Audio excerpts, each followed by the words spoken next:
Welcome back to Citrus Today. Eric Monier joins us. He is the pastor for the new Pleasant Grove Church, and we're glad to have you here on the show. Thank you, Dennis. I appreciate it. The new Pleasant Grove Church is formerly the old Methodist Church there in Inverness, down 581, and the Key Training Center has purchased that complex, turned it into a church again, and much more than that. They have adult training services there for the developmentally disabled. And let's talk a little bit about, first, your background to get you introduced to the community and to the people out there. Okay. Well, I am from Citrus County, born in Tampa, grew up here. So I know Citrus County pretty well, grew up in Inverness, had moved away to do schooling, college and whatnot, but ended up coming back, as many of us do. This just kind of came out of the blue. I used to go to the Methodist Church as a kid, so I knew where it was and knew all about it. Right. I knew they had moved out of the building and didn't think much of it. You know, we were going to First Baptist at the time, and then Mr. Cole called me up and said, "Look, we may have an opening here if you can do kind of a dual job." So I said, "You know, I'm interested in that. Let me hear more about that." So one thing led to another, and here I am. And so I work full-time at the Key Training Center as the adult basic education teacher. I also do pastor the church on Sundays and midweek as well. Keeps you pretty busy, I'm sure. Yes, sir. Yes, sir. I can tell you that. Well, for those folks who haven't been there yet, you've got an open house coming up that folks want to attend this weekend.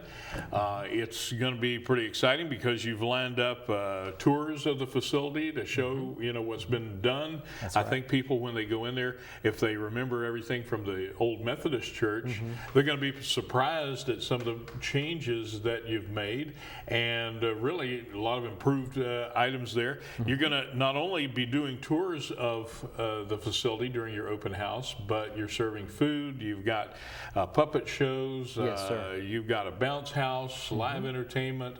You're making it a real shindig. Yes, we definitely wanted to make it available to the community and some fun things to do for the kids, so families can come out and check us out.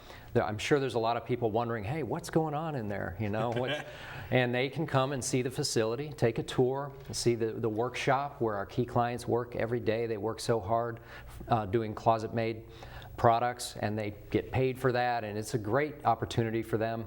And so you can see that side of it, the workshop, and you can also come into the church and see the sanctuary, how we have it set up. As you said, we've done some improvements, and we're going to have the live puppet shows inside the sanctuary. It's going to be a lot of fun, so we hope to see you there.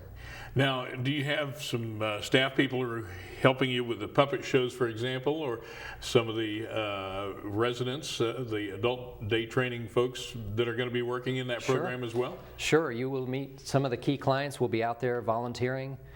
We have our set of volunteers and key clients who are going to come and help. They always want to get their hands dirty. They always want to be involved and help out as much as they can. Some of them will be doing the puppet shows. There will also be a live band outside and free hamburgers and hot dogs. I don't know if we mentioned that, but it'll be outside and inside, so you can go in and out.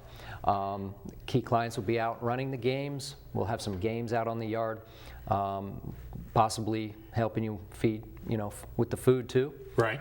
So it's just going to be a lot of fun. Starts at 10 a.m. and goes, I guess, till the fun stops, or when? Yeah, we're going to cut it off at 2 p.m. I think. Okay. Yeah, so 10 to 2, good 4 hours there. Several sets of live music with the band Audience of One. They've been featured in the Chronicle before. They're a great band. They do parodies of old rock and roll songs with a Christian flavor. So, and just a lot of fun. You can eat lunch anywhere in between there, but 4 hours, 10 to 2. I know this was a big dream that the folks at the Key Training Center had, to have a facility like this, have enough land to expand and do other programs in addition to what's currently going on there. And it's always, I encourage people to go down and take in the open house and take the tour, because a lot of folks aren't aware of, you mentioned our closet-made contract that our clients put together, the closet-made products that you buy on the shelf. off, and they get paid for that. And it's very interesting to watch the setup and to watch the work being done, Yes. discover, how a package comes together and everything. But they'll have the chance to learn a little bit more about that over the weekend. Sure. In between activities, you're going to be showing off the butterfly garden. I want to talk about that. Okay. Yes, we have a beautiful interior courtyard. Well, there's 2 courtyards actually. One of them is really done up nice. I think Leadership Citrus helped us out with that. Yes. Beautiful flowers, a gazebo, and the butterflies come, and the clients actually work to trim that and weed it and all that. So basically everything you see, the clients have a hand in helping out with. And we're just going to enjoy showing it off on Saturday, so we're looking forward to it. For somebody out there who's interested in the church services, what are the time frames that you have church? Okay. On Sundays, we have a regular worship service at 10:30 a.m. And then we have a Wednesday night Bible study. The Wednesday night Bible study is at 6, from 6 to 7. Sunday, it's 10:30 to around noon. We usually get out. So just right now, that's all we have. We're looking to expand to have Sunday school classes eventually. But, we're small. We're just beginning. So we're waiting for more people to come so we can grow and add those services. Very good. This is, like I say, an amazing transformation of a complex into what we see today. So even if you had been to the church in the past, the Methodist Church, and seen some of the great productions that had been done there, you'll want to come out, see the transformation that has taken place, and see the exciting work that is going on for the Key Training Center, and the work with, again, the developmentally disabled. The clients just have a wonderful time, and it's a great environment for them to be in. It is, Dennis. And we just love to see the clients get excited about something, and not just being served, they want to serve others. And that's what really drew myself and Jenny to the ministry, was that the clients, they don't always want to be served. Sometimes they want to serve others. Yes. And they have a heart for that. And hopefully through this church ministry, they'll be able to do that. Well, I want to talk a little bit more about that in particular as we continue, so stay with us. Okay. Everybody out there, we'll be right back right after this.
Welcome back to the Citrus Today. Again, Eric Monier is our guest. He is the pastor for the new Pleasant Grove Church, That's right. and also a teacher for the adult day training of Key Training Center clients there in Inverness at the all-new building.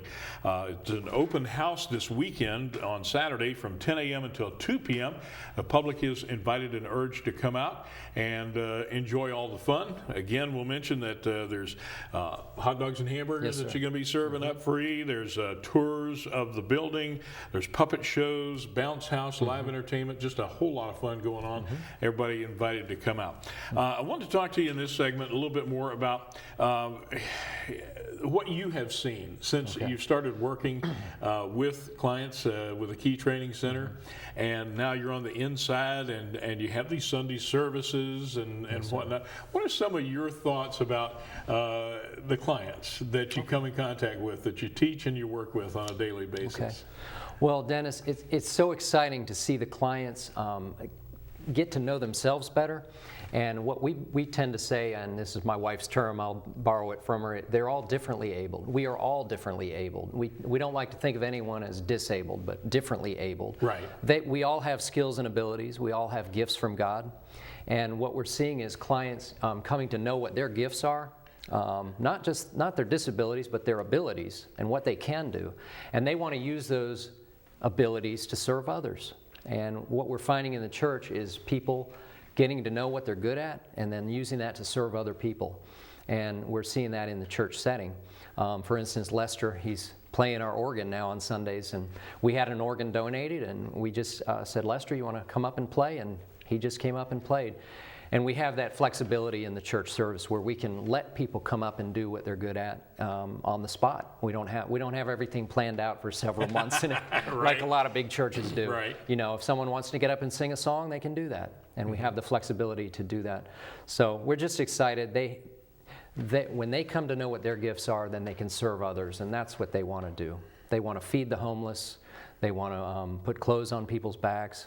They want to serve others, and hopefully we'll be able to do that. We'll let them do that. Your church services are open to the public, and you encourage them to come in and join, right? Yes, exactly. It's not just a Key Center church. This is a church open to the community, and many people have come to check it out. They know that there's something special going on, and they want to be a part of it. So it is open to the whole community, and we would urge and appreciate anyone who wants to come. One of the questions that people out there have, I'm sure, is it under any kind of denominational ties? No, we're non-denominational, and I think that is also affords us a great deal of flexibility. We don't have a board that we need to answer to. You know, we can do what we think is best for the clients and the community, and just be flexible. And so right now we're non-denominational. We plan to stay that way. Right, right. You have been through seminary, and now have found your niche that you have been after. As you work with the clients and you talk about them finding themselves, them finding their abilities. Yes, sir. And you mentioned Lester with his musical talent, playing the organ and different things. Tell me about some of the other talents that we see and abilities that are coming forward. Okay. We have several guys who they just showed up in suits and ties and said, okay, we want to be ushers. And I said, okay, well, great, you're the ushers. So it's kind of an easy decision there. So we got a team of guys who pass the offering plates, they pass the communion trays. We take communion once a month.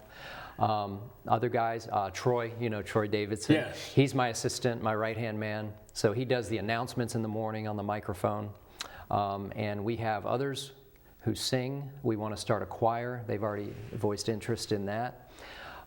We certainly have the space. It's a big facility for the amount of people we have. We have plenty of room to grow.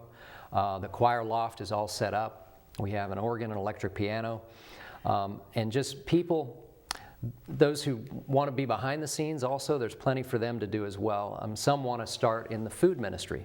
We're going to be starting a food bank, an outreach to the community where we're going to serve the community, those who need help in that area. We're going to be doing that starting in January. And the clients will help us do that. I think to further just put that statement out there that they want to help people, one of the things that happened not too long ago, actually, the county does a Meals on Wheels program, and when they were out and about, they discovered that some of our seniors in the area who were taking the Meals on Wheels food program for themselves, were taking some of that food and giving it to their pets. So the county said, we got to come up with a program that helps with pet care also. Key Center clients became a part of that program, jumped right in. They package up Meals on Wheels for pets, and it goes out. So I can see other programs that they will be jumping into, and it just for anybody who is around these folks, the love that comes off of them, the caring, the desire